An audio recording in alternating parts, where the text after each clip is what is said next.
जय हिंद दोस्तों, मैं मोहित आपका मैथ्स ऑफिशियल में स्वागत करता हूं। कैसे हैं आप लोग? तो हम लोग पढ़ रहे थे पिछली क्लास में differential equation chapter number 9 exercise 9.4 का क्वेश्चन नंबर 19 हम कर चुके थे पिछली वीडियो में, है ना। बहुत ही अच्छे से बेसिक से सारे क्वेश्चन कर चुके थे, अच्छे क्वेश्चन थे। और दूसरी तरफ हमारा जो चैप्टर चल रहा था वेक्टर अलजेब्रा में हमने एक्सरसाइज 10.2 के जितने भी एग्जाम्पल थे उनको विद डेफिनेशन, मतलब पूरा जो एक्सप्लेनेशन था और उनका जो डेफिनेशन वगैरह वेक्टर्स के बारे में जाना था, पूरा बेसिक से हम कंप्लीट कर चुके हैं। तो उधर वो चैप्टर चल रहा है हमारा, और इधर डिफरेंशियल इक्वेशन के चैप्टर में हम 9.4 के 19 क्वेश्चन कर चुके हैं। तो बढ़ते हैं हम अगले 20वें क्वेश्चन की तरफ। क्वेश्चन नंबर 20 है। क्वेश्चन नंबर 20 कह रहा है किसी बैंक में मूलधन की वृद्धि 8% वार्षिक की दर से होती है। कह रहे किसी बैंक में मूलधन की वृद्धि 8% वार्षिक की दर से होती है। यदि 100 रुपये 10 वर्षों में दोगुने हो जाते हैं तो आर का मान ज्ञात कीजिए। हमसे रेट पूछा है, यहाँ पर दिया कि किसी बैंक में प्रिंसिपल है, प्रिंसिपल की रेट दी है, रेट ऑफ चेंज कितनी दी है 8% ईयरली दी है, एनुअल 8% एनुअल दी है। तो कह रहे हैं यदि 100 रुपये 10 वर्षों में दुगने हो जाते हैं तो आर का मान ज्ञात कीजिए। शिवम वो गेट बंद कर दो। तो यही कह रहे हैं। तो करते हैं हम इस क्वेश्चन को, वही किस तरह से करेंगे। क्वेश्चन नंबर 20 है। क्वेश्चन नंबर 20 करें हम। इसमें क्या कर रहे हैं, हमने मान लिया let principal amount be P. Principal P है भाई, हमारा प्रिंसिपल क्या है, पी हमने मान लिया। Then rate of change of principal amount, rate of change of principal amount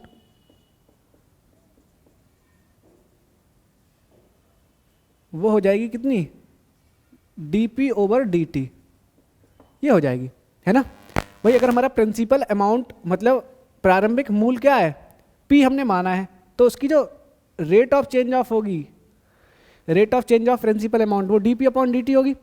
और अकॉर्डिंग टू क्वेश्चन या अकॉर्डिंग टू गिवन इंफॉर्मेशन, तो हम यहाँ से लिख देंगे अकॉर्डिंग टू क्वेश्चन। ये हमको दिया है कि जो rate of change of principal दी है वो 8% एनुअल है ना। तो यहाँ से लिखेंगे dp अपॉन dt वो कितनी है 8% ऑफ p। भाई प्रिंसिपल अमाउंट का ही तो 8% है। तो यहाँ से अब हम इसको सॉल्व कर लेंगे। करते हैं इसको सॉल्व। तो देखो इसको कैसे सॉल्व करेंगे। यहाँ से मिल जाएगा ये dp upon dt equal r% का साइन हटता है, 100 से डिवाइड हो जाता है, ऑफ की जगह मल्टीप्लाई और p। ये इतना आ जाएगा, कितना आ जाएगा PR अपॉन 100, है ना। यहाँ से हम क्या करते हैं, वेरिएबल सेपरेबल लगा के इसको सॉल्व करते हैं। यहाँ से मिल जाएगा dp upon r, dp upon p, और ये मिल जाएगा r अपॉन 100 dt, ये मिल जाएगा। हम क्या करते हैं, दोनों तरफ इंटीग्रेट कर देते हैं, और दोनों तरफ इंटीग्रेट करने के बाद हमको क्या मिलेगा, देखो इधर मिल जाएगा log p इज इक्वल, ये मिलेगा r अपॉन 100 और dt का होगा t, तो RT अपॉन 100 और प्लस c, ये मिल जाएगा। नहीं मिलेगा, ये मुझको मिल जाएगा। इसको थोड़ा सा सॉल्व कर रहे हैं, इसको लिख सकते हैं log p is equal, log p नहीं, p बराबर निकाल ले रहे हैं हम। यहाँ से p की वैल्यू अगर मैं निकालूंगा तो log अगर हटेगा, या बोले तो एंटी लॉग ले लें। एंटी लॉग का मतलब यही तो होता है भाई, लॉग हटेगा, इधर से हटेगा तो इधर e की पावर में आएगा RT अपॉन 100 प्लस c, ये आ जाएगा। इसको अलग अलग तोड़ सकते हैं। p इज इक्वल e की पावर RT अपॉन 100 और जो e की पावर c, e की पावर c मेरा खुद में एक कांस्टेंट है, इसको क्या लिख देंगे, ये जो इक्वेशन है ये मेरी बन जाएगी p इज इक्वल e की पावर, और e की पावर c को कैपिटल C बोल दिया, कांस्टेंट है इसको कैपिटल C ले लिया, e की पावर RT अपॉन 100, इसको मैंने 1 डाल दिया, इसको इक्वेशन 1 डाल दिया, इतना समझ में आया। अब आगे कंडीशन कह रही है, क्वेश्चन में कंडीशन दी है, कह रहे हैं यदि 100 रुपये 10 ईयर में डबल हो जाते हैं, है ना, क्या हो रहे हैं, डबल हो जाते हैं। तो अब पहले तो हमें इनिशियल कंडीशन क्या है भाई, इनिशियल कंडीशन से हमको सी की वैल्यू निकालनी होगी। तो यहाँ से लिखेंगे वट इनिशियली, इनिशियली का मतलब प्रारंभ में, भाई प्रारंभ में, गेट खोल दो भाई, बट इनिशियली प्रारंभ में टी की वैल्यू 0 थी भाई, प्रारंभ में टी जब समय 0 था तो पी कितना था, टी की वैल्यू 0 थी तो पी था हमारा 100। जब टी 0 था तो पी 100 था, टी 0 था तो पी 100 था। अब यहाँ पर हमें इसकी वैल्यू यहाँ पर इक्वेशन 1 में पुट करते हैं। इक्वेशन 1 में जब पुट करेंगे तो यहाँ से मिलेगा 100 इज इक्वल सी ई की पावर आर, और जब टी की वैल्यू 0 लगाऊंगा तो ये पूरा 0 मिल जाएगा, तो यहाँ पर ई की पावर 0 मिल जाएगा। और ई की पावर 0 क्या होता है, यहाँ लिख दे रहा हूँ, ई की पावर 0 1 होता है। तो यहाँ से सी की वैल्यू मिल जाएगी 100, मिल जाएगी। ये सी की वैल्यू 100 इक्वेशन 1 में पुट कर देंगे, पुट इन इक्वेशन 1, और इक्वेशन 1 में पुट करेंगे तो हमको मिल जाएगा ये P इज इक्वल 100 ई की पावर आर टी अपॉन 100। इसको मैंने क्या कह दिया, इक्वेशन नंबर 2 बोल दिया। आगे कंडीशन दी है एक, कहा है यदि 100 रुपये 10 वर्षों में दुगने हो जाते हैं। तो यहाँ पर हमसे क्या कहा है, यहाँ पर दिया है, यहाँ से लिखेंगे बट टी इज इक्वल दिया है 10 ईयर्स, टी इज इक्वल क्या दिया है 10 ईयर्स, और जो हमारा पी हो जाएगा वो कितना हो जाएगा 200। भाई 100 रुपये हमने लगाए थे और वो डबल हो रहे हैं तो 200 हो जाएंगे। तो ये वैल्यू हमको 1 में लगानी है, तो यहाँ से लिखेंगे फ्रॉम 1 से हमको देखो क्या मिलेगा, 200 इज इक्वल सी कितना है 2 में लगा दो, 2 में सी की वैल्यू पता है हमको, तो यहाँ पर लगा दे रहे हैं। तो 200 इज इक्वल 100, 200 इज इक्वल 100 ई की पावर आर टी की वैल्यू कितनी है 10 अपॉन 100। यहाँ से मिल जाएगा, ये कैंसिल होगा 2, तो यहाँ से मिल जाएगा 2 इज इक्वल ई की पावर आर अपॉन 10। तो यहाँ से अगर हम लॉग ले लें दोनों तरफ तो ये हमको मिल जाएगा log 2 is equal R upon 10, और आर की वैल्यू हमारी आ जाएगी 10 log 2। तो ये मेरा इसका क्या होगा, ये आंसर हो जाएगा मेरा। मुझसे रेट पूछिए, तो आर की वैल्यू हमारी आ गई 10 log 2। तो इसको डब्बे में बंद करें और इसको लिखें आंसर, ठीक है। तो ये क्वेश्चन था, क्वेश्चन नंबर 20। अच्छा क्वेश्चन था। तो एक बार मैं फिर से समझाता हूँ। हमने क्या किया, प्रिंसिपल अमाउंट को पी मान लिया। भाई अगर हमारा प्रिंसिपल पी है तो इसकी रेट क्या होगी, रेट ऑफ चेंज, वो D P over D T होगी। अब D P over D T question में दी है, कहा है कि R% एनुअली इंक्रीज हो रहा है, तो मैंने D P over D T लिखा R% ऑफ पी। यहाँ पर R% का साइन हटता है, 100 से डिवाइड होगा, P का R%। ये तो बेसिक है, आप लोग करते ही आ रहे हो, परसेंटेज निकालना है ना। तो यहाँ से मैंने वेरिएबल सेपरेबल से इसको सॉल्व किया। उसके बाद पहली इनिशियली कंडीशन लगाई, इनिशियल कंडीशन, उसके बाद जो कंडीशन दे रखी थी वो लगाई, और यहाँ से मैंने R की वैल्यू निकाल ली, वो आ गई 10 log 2, है ना। तो इस तरह से ये हमने क्वेश्चन नंबर 20 किया है, आप इसको नोट करें। और बाकी हम बढ़ते हैं अगले क्वेश्चन की तरफ।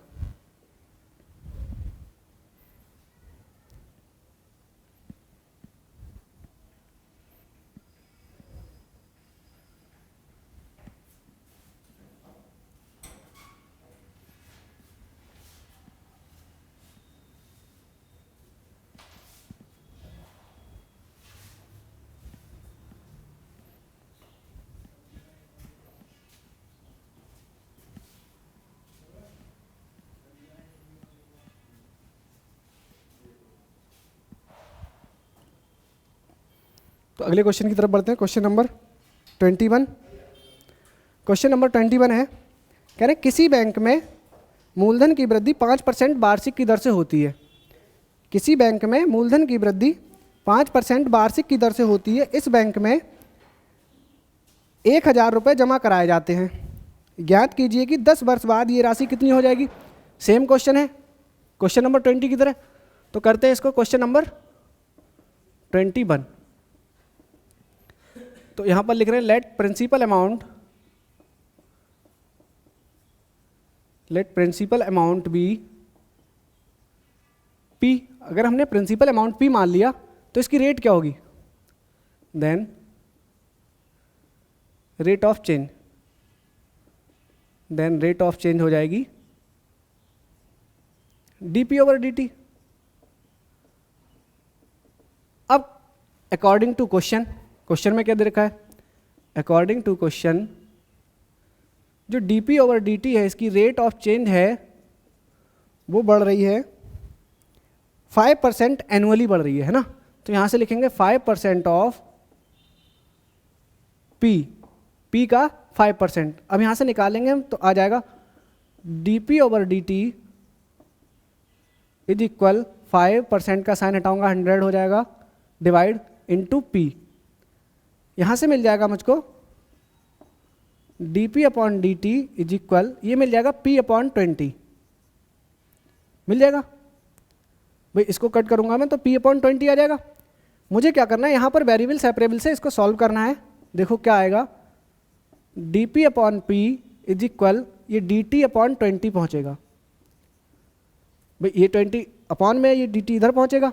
यहां से दोनों तरफ इंटीग्रेट कर देते हैं, यहां से हमको जनरल सॉल्यूशन मिल जाएगा इसका, वो मिलेगा log p इज इक्वल, यहां से मिलेगा t अपॉन 20 और प्लस c आ जाएगा, एक स्मॉल c है ये इंटीग्रल कांस्टेंट है ना। तो अब यहाँ से मैं अगर p की वैल्यू निकालना चाहूँ तो p की वैल्यू आ जाएगी e की पावर, जब log हटता है तो इधर e की पावर में जाएगा पूरा, e की power t upon 20 plus c, ये आ जाएगा। इसको मैं अलग अलग तोड़ना चाहूँ तो p इज इक्वल e की power t upon 20 into e की पावर c। भाई पता है प्रोडक्ट में पावर ऐड हो जाती हैं, गुणा में घातें जुड़ जाती हैं है ना, तो मैं अलग अलग लिख सकता हूँ इनको। देखो ये इक्वेशन क्या मिलेगी मेरी, इसको हम लिख सकते हैं p इज इक्वल, e की पावर c मेरा कांस्टेंट है, सेम पिछले क्वेश्चन की तरह है, इसको कैपिटल C ले रहा हूँ, कैपिटल C e की पावर t अपॉन 20, ये आ जाएगा c e की पावर t अपॉन 20 है ना। इसको मैं इक्वेशन 1 कह दे रहा हूँ। अब इनिशियल कंडीशन लगाएंगे, यहाँ से लिखेंगे बट इनिशियल कंडीशन पे इनिशियली t कितना होगा भाई, जब हमने पैसा लगाया था तो समय कितना था 0, तो t इज इक्वल 0 पे जो p की वैल्यू होगी वो क्या होगी, यहाँ पर दे रखी है 1000 है भाई, p की वैल्यू कितनी है 1000, तो p 1000 है, t इक्वल 0 पे p 1000 है। तो देखो भाई t इज इक्वल 0 पे p 1000 है, इक्वेशन 1 में पुट कर देंगे तो यहाँ पर मिल जाएगा 1000 इज इक्वल c और e की पावर 0 मिलेगा क्योंकि t 0 है, तो यहाँ से c की वैल्यू आ जाएगी कितनी 1000 और c की वैल्यू ये 1000 1 में पुट कर देंगे, पुट इन 1 में पुट कर देंगे तो देखो हमको क्या मिलेगा, p इज इक्वल 1000 e की पावर t अपॉन 20, ये मिल जाएगा। इसको हमने इक्वेशन नंबर 2 बोल दिया। अब जो सेकेंड कंडीशन जो क्वेश्चन में दी है वो लगाते हैं। क्वेश्चन में बोला है कि 10 वर्ष बाद ये राशि कितनी हो जाएगी, हमसे आफ्टर 10 ईयर्स p पूछा है हमसे। तो यहाँ से लिखेंगे what t is equal 10 years, t हमको दिया है 10 ईयर्स और p हमको फाइंड करना है ना। तो देखो यहाँ से निकलेगा फ्रॉम टू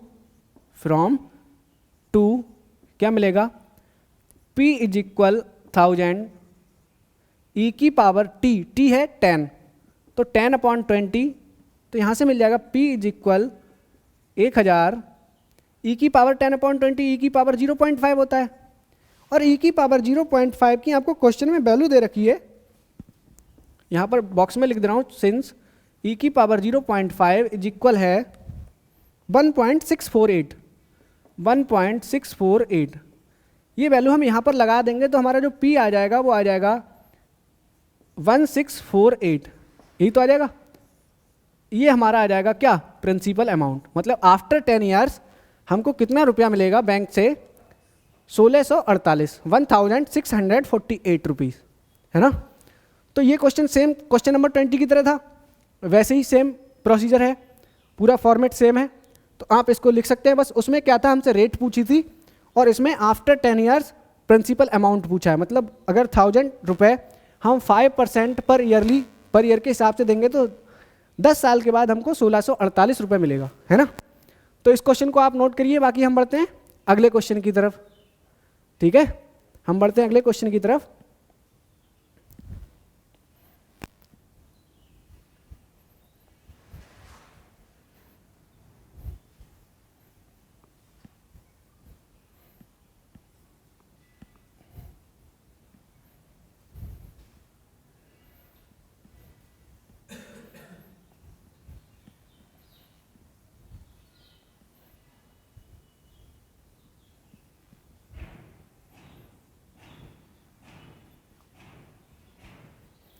तो अगला क्वेश्चन है क्वेश्चन नंबर 22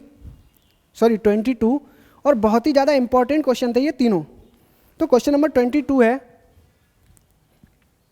क्वेश्चन नंबर 22, इस पे स्टार मार्क कर लें। बहुत ही अच्छा क्वेश्चन है और अच्छे तो सभी थे, आज की क्लास के जितने भी क्वेश्चन थे सभी अच्छे क्वेश्चन थे, और एक पिछली क्लास का जो गुब्बारे वाला क्वेश्चन है वो भी अच्छा था।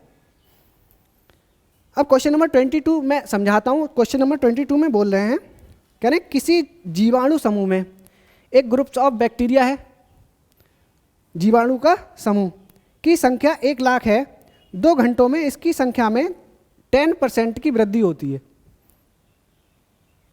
कितने घंटों में जीवाणुओं की संख्या 2 लाख हो जाएगी यदि जीवाणुओं के वृद्धि की दर उनके उपस्थित संख्या के समानुपाती है। यहाँ पर ये बोला है कि जीवाणुओं के वृद्धि की दर, मतलब जो उनकी रेट ऑफ इंक्रीज है, किसकी, बैक्टीरिया की rate of increment of bacteria, वो उसमें उपस्थित संख्या के प्रोपोर्शनल है ना। तो देखो किस तरह से करते हैं हम। यहाँ पर लिखते हैं let number of bacteria is equal, by ले लिया हमने, है ना। जो प्रारंभ में नंबर ऑफ बैक्टीरिया हमने बाई ले लिया, तो इसकी रेट क्या होगी, देन रेट हो जाएगी क्या, dy/dt, रेट dy/dt होगी भाई। तो यहां से अब अकॉर्डिंग टू क्वेश्चन लिखेंगे हम। क्वेश्चन के अकॉर्डिंग, क्वेश्चन ने कहा है कि जो इसकी रेट ऑफ चेंज है dy/dt है, वो कंटिन्यूसली प्रोपोर्शनल है इसमें प्रेजेंट नंबर ऑफ बैक्टीरिया के, है ना। तो वो कॉन्टिन्यूसली प्रोपोर्शनल होगी बाई के। इतनी बात समझ में आई भाई। फिजिक्स में आपने बहुत सारा पढ़ा होगा ये, है ना। ये इसमें नंबर ऑफ प्रेजेंट नंबर कितने हैं, बाई। भाई किसी भी एट ए इंस्टेंट, मतलब किसी भी टाइम उसमें नंबर ऑफ बैक्टीरिया कितना है, बाई है। तो यहाँ पर इसकी जो रेट ऑफ चेंज है वो कितनी है, इसके नंबर ऑफ बैक्टीरिया के कॉन्टिन्यूसली प्रोपोर्शनल है। तो जब प्रोपोर्शनल का साइन हटता है तो यहाँ पर आ जाता है एक कांस्टेंट। तो dy/dt ये आ जाएगा k मैंने एक कांस्टेंट कह दिया, है ना। k क्या है, एक कांस्टेंट है। तो आगे बढ़ते हैं हम, इसको क्या करते हैं, वेरिएबल सेपरेबल लगा के सॉल्व करते हैं। यहाँ से आ जाएगा dy/y इज इक्वल, ये मिल जाएगा k dt, ठीक है। इसको हम दोनों तरफ इंटीग्रेट कर देते हैं। देखो क्या मिलेगा, यहाँ से मिल जाएगा log y is equal k t plus c, ये मिल जाएगा, है ना। तो इसको मैं क्या कह दे रहा हूँ, इसको मैं इक्वेशन नंबर 1 कह दे रहा हूँ। देखो यहाँ से क्या मिलेगा, इसको मैंने इक्वेशन नंबर 1 बोल दिया। बट अब हम इनिशियली कंडीशन लगाएंगे अगर,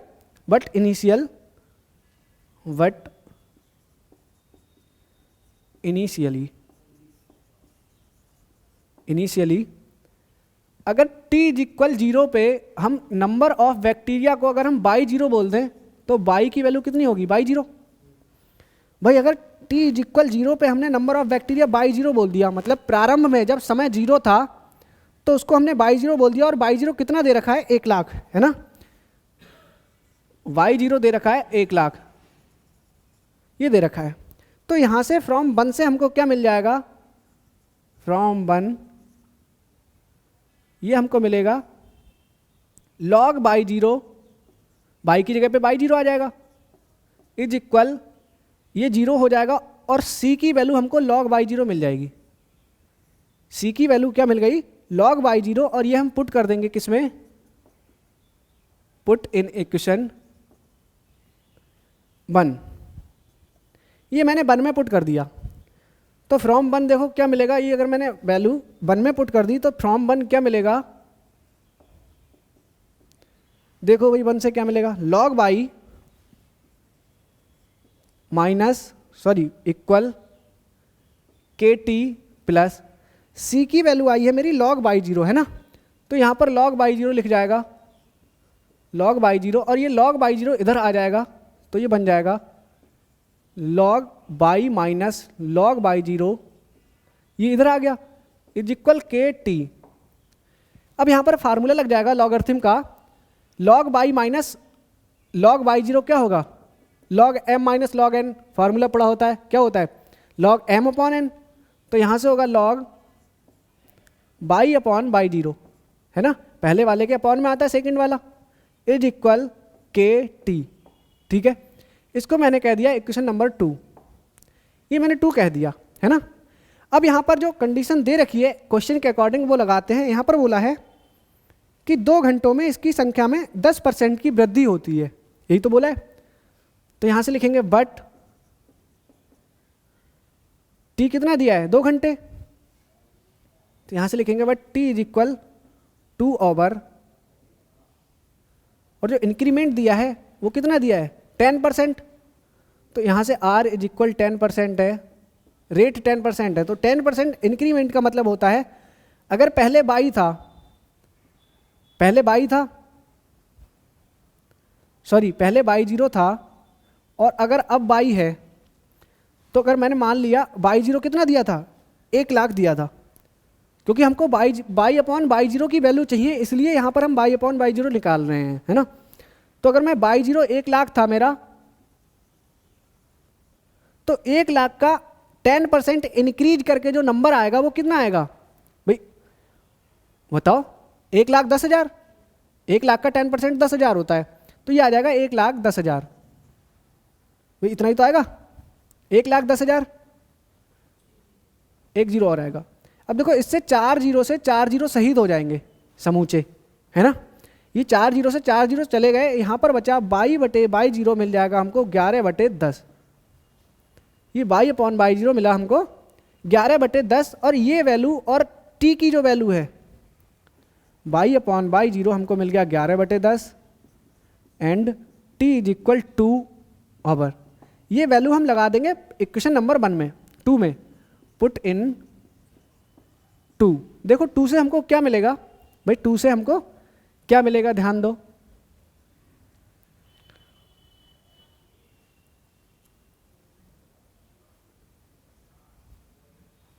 के 2,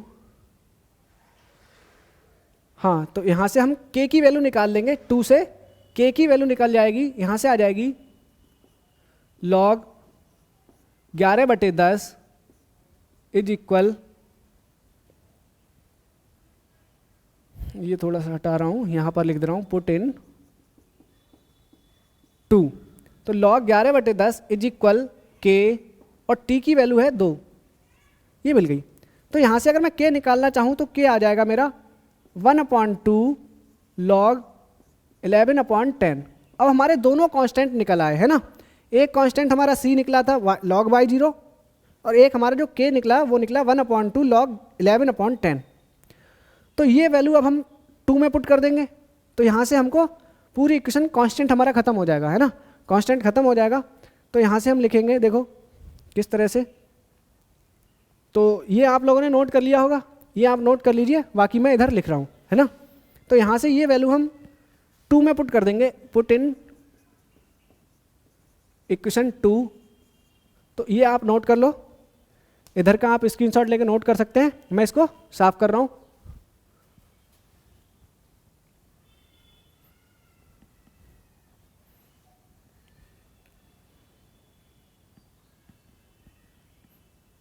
अच्छा क्वेश्चन है ये, बड़ा भी है थोड़ा सा।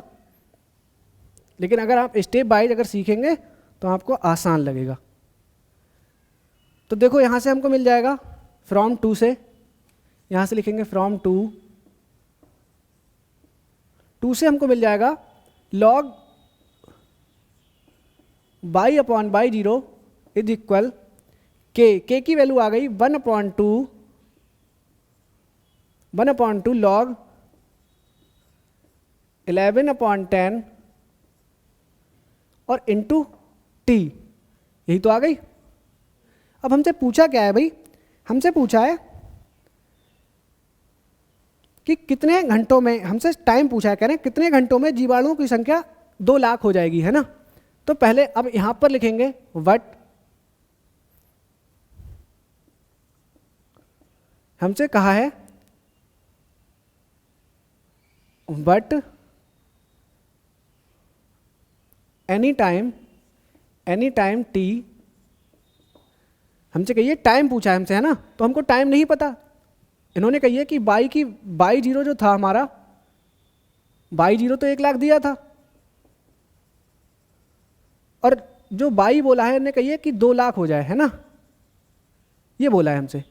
ये वैल्यू मैं यहां पर लगा दूंगा और मुझसे टी की वैल्यू निकल आएगी।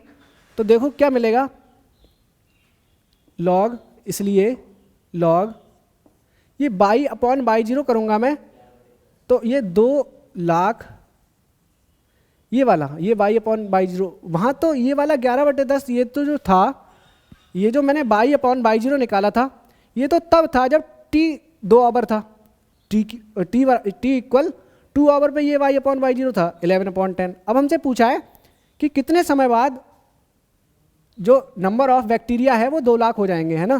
पहले तो 1 लाख थे, तो यहाँ पर ये कंडीशन लगानी होगी। अब इस कंडीशन को भूल जाओ आप लोग, है ना। तो यहाँ से ये 2 लाख बटे 1 lakh is equal 1/2 log 11/10 into T. देखो जो कंडीशन दी होती हैं वो दी होती हैं कांस्टेंट की वैल्यू निकालने के लिए, कंडीशन के अकॉर्डिंग हम कांस्टेंट की वैल्यू निकालते हैं, बाकी जो हमसे पूछा है वो गिवन कंडीशन के अकॉर्डिंग निकालेंगे। तो यहाँ से ये मिल जाएगा 2, तो यहाँ से मिल जाएगा देखो लॉग 2 इज इक्वल 1/2 लॉग। बहुत ही अच्छा क्वेश्चन है ये, आप इसकी प्रैक्टिस जरूर करें। तो यहाँ से हमको समय पूछा है ना, टाइम हम निकाल सकते हैं टी, टाइम क्या होगा लॉग 2, और ये 2 इधर पहुँचेगा अगर इसकी क्रॉस प्रोडक्ट कर दूँ तो लॉग 2 अपॉन लॉग 11/10। तो ये आपका इस क्वेश्चन का आंसर होगा। हमसे टाइम पूछा था और टाइम हमने निकाल दिया, ये तो बहुत ही अच्छा क्वेश्चन था। ये नहीं था, पहले हमने क्या किया, इसकी इक्वेशन निकाली और यहाँ से हमने इक्वेशन को सॉल्व करके ये हमारी इक्वेशन बनी थी लॉग वाई इज इक्वल के T plus log by zero, है ना।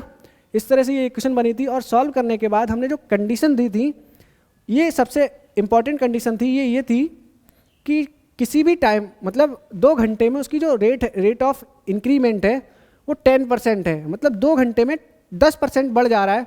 तो अब कोई भी चीज़ अगर जैसे मान लो 100 का अगर 10% निकालूंगा तो 10 बढ़ेगा, तो कितना हो जाएगा 110। ऐसी 1 लाख का अगर 10% इंक्रीज होगा तो वो 1,10,000 हो जाएगा, है ना, 1 जीरो बढ़ जाएगा। तो इस तरह से हमने ये निकाला, यहाँ से बाई अपॉन बाई जीरो 11/10, फिर के की वैल्यू निकाली, सी की वैल्यू तो हमने पहले ही निकाली थी, लॉग बाई जीरो आई थी और बाई जीरो की वैल्यू 1 लाख थी। तो इस तरह से यहाँ पर जो गिवन कंडीशन हमसे कहा था किसी भी टाइम, मतलब वो टाइम निकालना है जितने समय में ये 1 लाख से 2 लाख हो जाएंगे नंबर ऑफ बैक्टीरिया। तो ये हमने टी की वैल्यू निकाल दी, टी की वैल्यू आई आपकी 2 log 2 अपॉन लॉग 11/10। बहुत ही अच्छा क्वेश्चन था, अच्छे से आप इसको नोट करें और प्रैक्टिस करें, है ना। तो ये क्वेश्चन नंबर 22 था।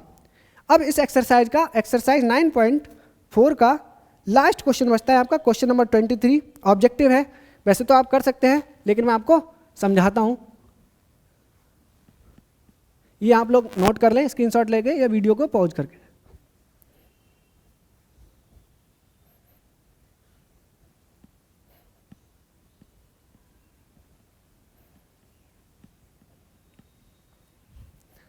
तो यहीं पे ये आप नोट करें। मैं ये क्वेश्चन नंबर 23 है, बहुत ही आसान क्वेश्चन है क्योंकि ऑब्जेक्टिव है भी, ऑब्जेक्टिव जो क्वेश्चन है 1 नंबर में आता है तो आसान तो होगा ही।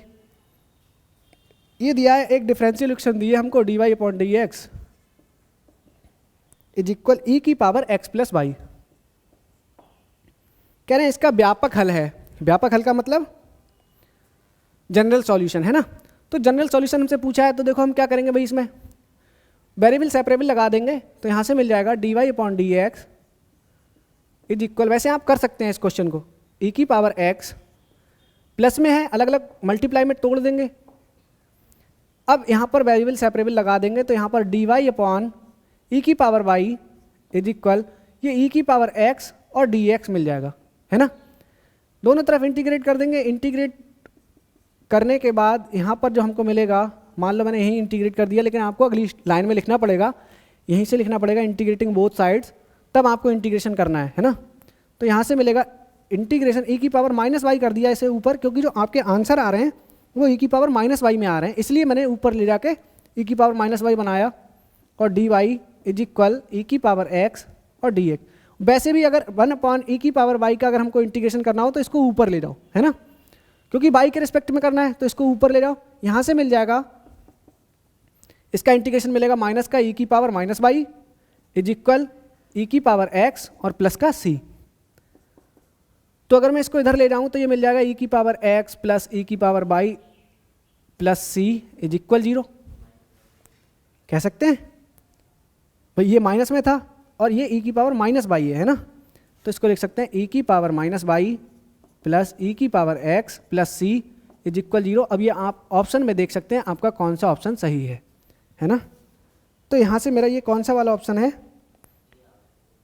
सी वाला। अब ये तो कांस्टेंट है, कांस्टेंट को इधर जोड़ सकते हैं, इधर भी जोड़ सकते हैं ना, तो ये आपका इस तरह से फर्स्ट आंसर है, क्योंकि कांस्टेंट को हम माइनस में या प्लस में ले सकते हैं, है ना। कांस्टेंट माइनस में भी हो सकता है, प्लस में भी हो सकता है, तो इसका ऑप्शन आपका ए वाला सही रहेगा, ऑप्शन ए। ठीक है, तो हम मिलते हैं अगली क्लास में, तब तक के लिए पढ़ते रहिए, धन्यवाद।